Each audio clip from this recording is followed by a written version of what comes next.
जी मेरे सज्जनों, जी माड़े मित्रों ते जी माड़े ग्राईयों, उम्मीद है सारे दोस्त खैरो आफियत दा लोग एक नवी वीडियो नवे किसे दे नाल तुहाडा डॉक्टर अब्दुल तुहाडी खिदमत दी पेश जनाब। की हाल है सारे? उम्मीद है ठीक ठाक हो। रोज़े नज़दीक लागे, एक अल्लाह ताला दा बाबरकत महीना ते अनकरीब साडे तो जुदा होण लगा ते जनाबे अली अज जनाब रोज़े जा रहे ने, ईद दीयां तैयारियां ने ते ईद दीयां तैयारियां च हर बंदे की कोशिश हुंदी है अपनी अपनी जगह ते ईद की तैयारी करिए। ते ईद की तैयारी कुछ कपड़ियां नाल करदे ने, कुछ जुत्तियां नाल, कुछ सेवियां नाल, कोई मिठियां नाल, कोई किदे नाल। ते गुलूकार जिन्ने भी साडे हुंदे ने उन्हां दी कोशिश हुंदी है कि हर ईद ते इन्हां दा बड़ा टफ मुकाबला हुंदा है ते पूरी दी पूरी ताकत लाई हुंदी है ते ताकत ला के ते खुले मैदान च साडे गुलूकार आंदे ने और आके वो फिर कोई ना कोई अपनी वीडियो, कोई ना कोई गाना, कोई ना कोई सॉन्ग पेश करके ते वो साडियां ईद दीयां खुशियां नूं करदे ने दुबाला। ते अज असी एक ऐसे गुलूकार की गल करांगे, लेकिन उस तो पहले सोहणियो मेरे चैनल ते नवे आए हो तो मेरे चैनल नूं सबसक्राइब करो। सबसक्राइब का मतलब नाल जो वीडियो वेखदे हो थल्ले काला जिहा बटन है, हल्का जिहा अंगूठा मार दिओ उहनूं, नाल घंटी जी बनी है उहनूं भी अंगूठा ला दिओ। तुहाडा कुछ भी नहीं जाना, साडा बड़ा कुछ बन जाना। तो इस वक्त तो ना वीडियो नूं इहनूं भी वेखो, लेकिन इहदे नाल नाल मेरियां जिहड़ियां पिछलियां वीडियो होणगियां ना उन्हां नूं जरूर वेख के आना तुसीं, ठीक है जी। बड़े बड़े काम दीयां वीडियो जे। ते आओ हुण मतलब की गल करिए। ऐसी तो जनाब जैसा कि तुहानूं मैं शुरू दस्सिया कि हर फनकार, हर गुलूकार की कोशिश हुंदी है कि मैं अपना ईद ते कोई इहो जिहा आइटम रिलीज़ करां कि जिहदे च मैं फेमस हो जावां और लोग मैनूं सुनन। ते हर बंदे की कोशिश हुंदी है, लेकिन इस कोशिश दे विच, इस दौड़ दे विच साडे जनाब क्योंकि मकसद ग्रुप दा या मेरे चैनल दा हाजी आलम लोहार साहब नाल जरूर असीं टच होना हुंदा, जितों कितों होईए। इस बंदे दा लिंक जिहड़ा ना ये हाजी आलम लोहार साहब ते हाजी आलम लोहार साहब की फैमिली नाल नज़दीकी टच है। इनू सपोर्ट करना भी साडे तमाम वेखण वालियां दा हक बनदा। मनदे हो ना इस गल नूं? इनू बनदा साडा सारियां दा, जेड़े जेड़े हाजी आलम लोहार साहब दे और लाले आरफ दे चाहण वाले ने। हुण पुछोगे वो कौन है जी? वो दस्सण लगे आ ना, हाजी आलम लोहार साहब दा शगिरद गुजरिया सदीक कमियार, ठीक है जी। तो जिन्हों सुनिया जेड़े आखिरी दिन भी हाजी साहब अजी दुनिया तो गए ने, उस दिन आखिरी दिन जेड़ा नाल गा के आया सदीक कमियार नाल सी, अमीन सी, सदीक सी तो एक दो बंदे होर सी। चलो उन्हां दा एक बेटा है जिहदा नाम है पोमी शहजादा।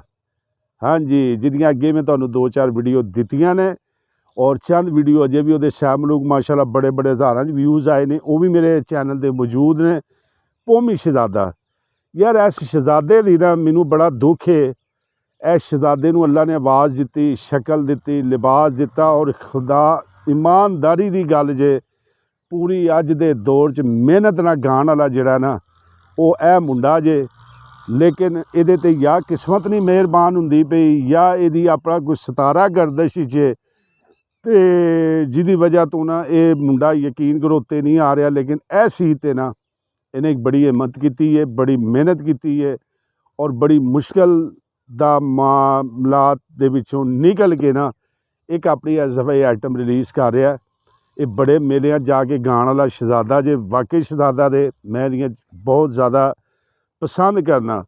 और बड़े बड़े स्टेजां तो असगर पहलवान साहब साडे जिहड़े ने रहमानी स्टूडियो वाले, इन्होंने प्रोग्राम कराए ने, नंबर 1 ते आंदा रहा।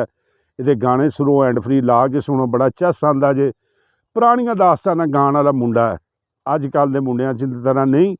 तो अल्लाह ने आवाज़ भी, शक्ल भी, सूरत भी दी है। तो इन्हें जनाब एक नवी काविश की है ईद उत्ते, जिस तरह बाकी सारे फिर दुनिया के जमाने के ढंग नाल चलना भी पैंदा ना। इशक मुहब्बत, हाँ जी, इशक मुहब्बत किया थोड़ा जिहा मेरे वीर सोहणे ने। तो कुछ रोज़े रूजे रखे सू, कोई फितराने नमाज़ां पढ़ियां सू। तो ये गीत तुहाडे लई, परदेसियां लई ते आम अपने चाहण वालियां वास्ते ईद ते रिलीज़ कर रहा। मैं तुहाडे अगे रिक्वेस्ट करांगा, रिक्वेस्ट तुहाडे अगे तां कर रहा, वीडियो वेखो मैं तां बना रहा। इहदा तलक आलम लोहार साहब दे नाल है, इहदा तलक इहदे वड्डियां दा तलक आलम लोहार साहब नाल है। मैं इहनूं सपोर्ट क्यों कर रहा? आलम लोहार साहब की वजह तो। ਇਹਦੇ ਉਸ ਗਾਣੇ ਨੂੰ ਜ਼ਰੂਰ ਸੁਣਨਾ।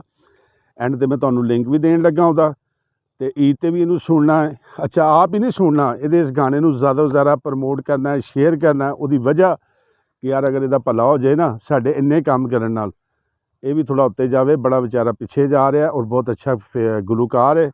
ਇਹਨੂੰ ਲਾਈਕ ਸਬਸਕ੍ਰਾਈਬ ਜ਼ਰੂਰ ਕਰਨਾ, ਔਰ ਅਗਰ ਮੇਰੀ ਇਹ ਵੀਡੀਓ ਪਸੰਦ ਆਵੇ ਚੈਨਲ ਨੂੰ ਜ਼ਰੂਰ ਸਬਸਕ੍ਰਾਈਬ ਕਰੋ। ਮਿਲਦੇ ਹਾਂ ਇੱਕ ਨਵੀਂ ਵੀਡੀਓ ਨਵੇਂ ਕਿਸੇ ਦੇ ਨਾਲ। ਜਦ ਤੱਕ ਦਿਓ ਇਜਾਜ਼ਤ, ਰੱਬ ਰਾਖਾ। ਸਿੰਗਰ ਕੌਮੀ ਸ਼ਹਜ਼ਾਦਾ ਆਪਣੇ ਵੀਰਾਂ ਦਾ, ਆਪਣੇ ਦੋਸਤਾਂ ਦਾ, ਆਪਣੇ ਭਾਈਆਂ ਦਾ ਸ਼ੁਕਰੀਆ ਅਦਾ ਕਰਦਾ ਹੈ। ਤੁਸੀਂ ਮੈਨੂੰ ਪਸੰਦ ਕਰਦੇ ਹੋ, ਮੈਂ ਤੇ ਕੁਛ ਵੀ ਨਹੀਂ ਜਨਾਬ, ਤੁਹਾਡੀਆਂ ਮੁਹੱਬਤਾਂ ਨੇ। ਤੇ ਮੇਰਾ ਈਦ 'ਤੇ ਨया ਸੌਂਗ ਆ ਰਿਹਾ 15 ਤਰੀਕ ਨੂੰ ਰਿਲੀਜ਼ ਹੋ ਰਿਹਾ, ਔਰ ਜਨਾਬ ਟਿਕਟੋਕ ਤੇ, YouTube ਤੇ ਤੁਸੀਂ ਵੇਖ ਸਕਦੇ ਹੋ, ਫੇਸਬੁੱਕ ਤੇ। ਔਰ ਮੈਂ ਜਨਾਬ ਆਪਣੇ ਵੀਰਾਂ ਦਾ ਇੰਤਜ਼ਾਰ ਕਰਾਂਗਾ। ਇਹਨੂੰ ਲਾਈਕ ਕਰਿਆ ਜੇ, ਸ਼ੇਅਰ ਕਰਿਆ ਜੇ, ਤੇ ਜ਼ਰੂਰ ਸੁਣਿਆ ਜੇ। ਤੇ ਇਹਦਾ ਬੋਲ ਹੈ, ਰੋ ਰੋ ਤੈਨੂੰ ਬਾਜਾਂ ਮਾਰਾਂ, ਰੱਖੇ ਰੋਜ਼ੇ ਪੜੀਆਂ ਨਮਾਜ਼ਾਂ। ਰੋ ਰੋ ਤੈਨੂੰ ਬਾਜਾਂ ਮਾਰਾਂ, ਰੱਖੇ ਰੋਜ਼ੇ ਪੜੀਆਂ ਨਮਾਜ਼ਾਂ। ਤੇਰੇ ਨਾਂ ਦਾ ਦਿੱਤਾ ਫਤਰਾਨਾ, ਸੂਟ ਵੀ ਤੇਰਾ ਸਵਾਇਆ ਵੇ। ਈਦ ਤੇ ਮੁੜ ਕੇ ਆ ਗਈ ਸਜਣਾ, ਤੂੰ ਨਹੀਂ ਵਾਪਸ ਆਇਆ ਵੇ। ਈਦ ਤੇ ਮੁੜ ਕੇ ਆ ਗਈ ਸਜਣਾ, ਤੂੰ ਨਹੀਂ ਵਾਪਸ ਆਇਆ ਵੇ।